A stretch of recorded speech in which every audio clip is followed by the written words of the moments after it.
zadevami imenovala gospod Veroniko Stabej za direktorico Urada za komuniciranje, tako da danes tudi prvič v tej funkciji. Glede uredbe stroške reprezentance gre za izvršitev sklepa vlade, ki omejuje stroške reprezentance največ na 80% lanskoletnih sredstev. Naj povem, da je v letu 2008 bilo za reprezentanco porabljenih 11,5 milijonov evrov.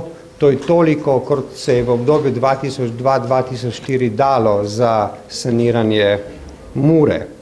Zato je bilo potrebno na vladni ravni, ker to sedaj ni bilo urejeno z uredbo stroških reprezentance, natančno opredeliti stroške, omejiti stroške reprezentance in predvsem z določbo, ki seveda omogoča funkcionarju, ministru, da samo po predhodni odobritvi svojim podrejenim tudi omogoča uporabo teh reprezentancij stroškov, pravzaprav vzpostaviti sistem, v katerem bo vlada manj porabljala denarja za reprezentanco, kot je to bilo v preteklosti. Potem pa smo v skladu z uredbo in seveda prakso tudi na podlagi preverjenih številk določili limite za uradna delovna kosila, zajtrke, večerje in seveda tudi za svečane obede in sprejeme.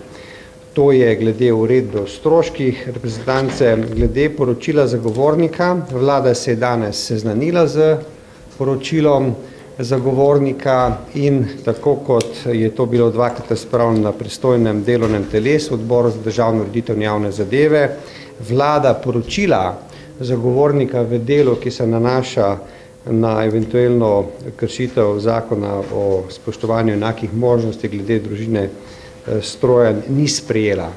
Ob tem se je vlada tudi seznanila z mnenjem direktorice Urada za enake možnosti, da je bil postopek, ki ga je izvajal zagovornik, ustrezen.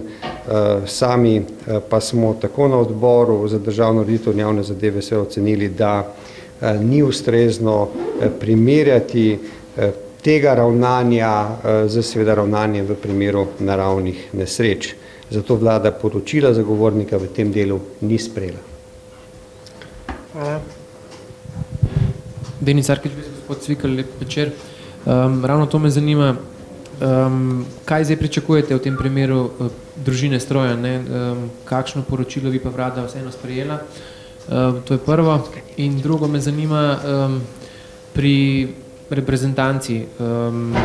Ali imate zdaj neke približne izračune, koliko vas pride ena seja vlade, koliko je pač stroškov za ministre, za vse tiste, ki delujejo na četrtkovih sejah, na teh normalnih, ne teh današnjih, kolikšen strošek v bistvu je ena seja vlade pač s tem delom. Hvala.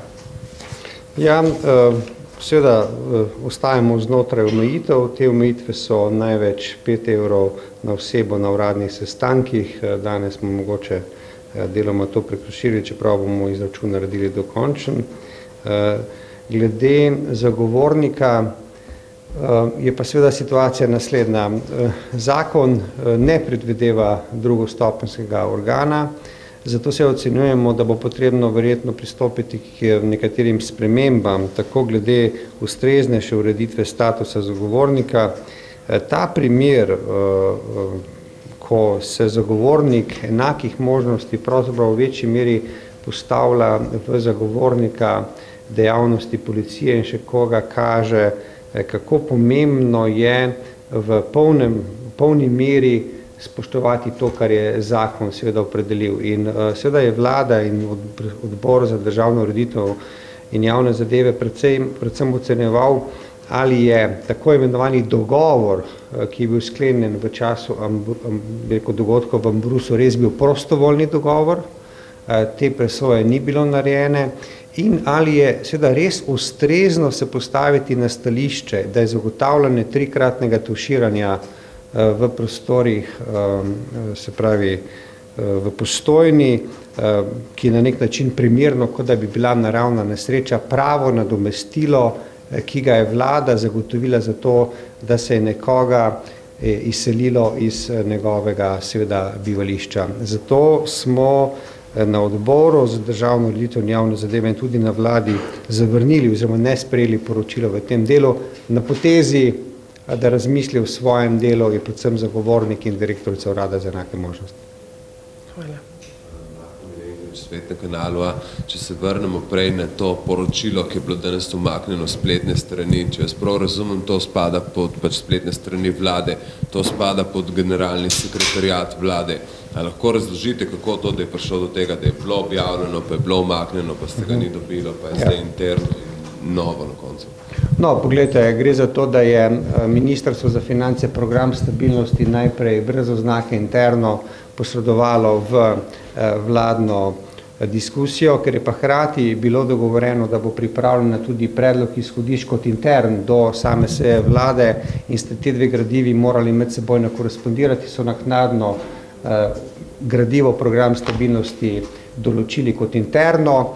Seveda pa tako kot vedno, ko je gradivo sprejeto in program stabilnosti bil sedaj sprejet, po razpravi nekateri smo se odločili, kateri del ukrepov bomo uporabili, kateri del ukrepov ne, je seveda gradivo bilo dokončno po seji vlade dopolnjeno in je seveda dostopno kot v celoti kot program stabilnosti, ne nazadnje posredovano je tudi v Državni zbor in Evropski komisiji.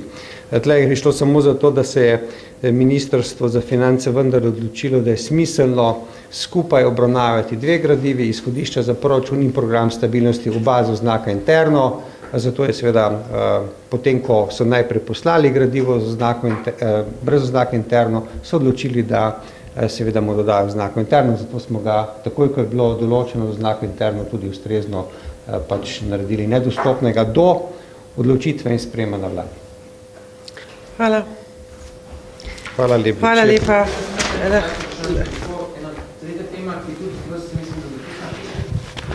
Gospod Cvikl, tako me zanima, koliko kasov zdaj obstaja in kako ste vi osebno z njimi zadovoljni in pri katerem mislite, da je največ težav z temi, ki so znotraj kasa, ki določajo oziroma preverjajo kandidate, ki se prijavljajo in tako naprej? No, jaz mislim, da je, kot je bilo že nekajkrat povedano, praksa uvedena z oblikovanjem kadrovsko-akreditacijskih svetov na ravni vlade in na ravni resornih ministrstv, 6 je za resorna ministrstva, dobra praksa. Predvsem je to praksa, ki ne bo mogoče kadarkoli v prihodnosti kar tako razveljaviti. Predvsem pa je ta praksa povezana z tem, da se Slovenija sedaj, ko vstopa v OECD, mora ustrezneje urediti korporativno upravljanje. Del korporativnega upravljanja tudi izvajanje, seveda tako imenovane kadrovske funkcije, na segmentu kadrovanja, predvsem v organe podjetij oziroma družb v lasti Republike Slovenije je pomembno, da smo vzpostavili transparentnost, da se izvajajo postopki akreditacije in mislim, da kasi delujejo dobro. Problemi, ki se pojavljajo, pa niso povezani, rekel, z delom kasom, pa predvsem z tem nekim zavedanjem, da delujemo veliko bolj transparentne, kot je to bilo v preteklosti, mogoče na področju javnih zavodov, kjer je pravzaprav težje dobiti sploh kandidate za člane nadzornih svetov in zato je seveda oblikovanje in transparentnost in povečevanje transparentnosti dela pri teh javnih zavodih toliko bolj pomembno. Sam ocenjujem, da je s tem tudi omogočeno, da tudi vlada, ko odloča o administrativnih zadevah in imenovanjih, ne odloča kot kadrovska komisija, ampak pravzaprav to dela na podlagi najboljše prakse in seveda kandidatov, ki so bili izbrani v transparentnem postopku. Tako da to je dobra praksa, ki ne bo mogoče kar tako anulirati kadarkoli v prihodnosti. To se je zgodilo danes s temi imenovanji? Vsa ta imenovanja so pravzaprav šla Slovenska izvozna družba čez KAS, korespondenčno seje KAZ-ja in na vlado. Hvala lepa in lahko noč.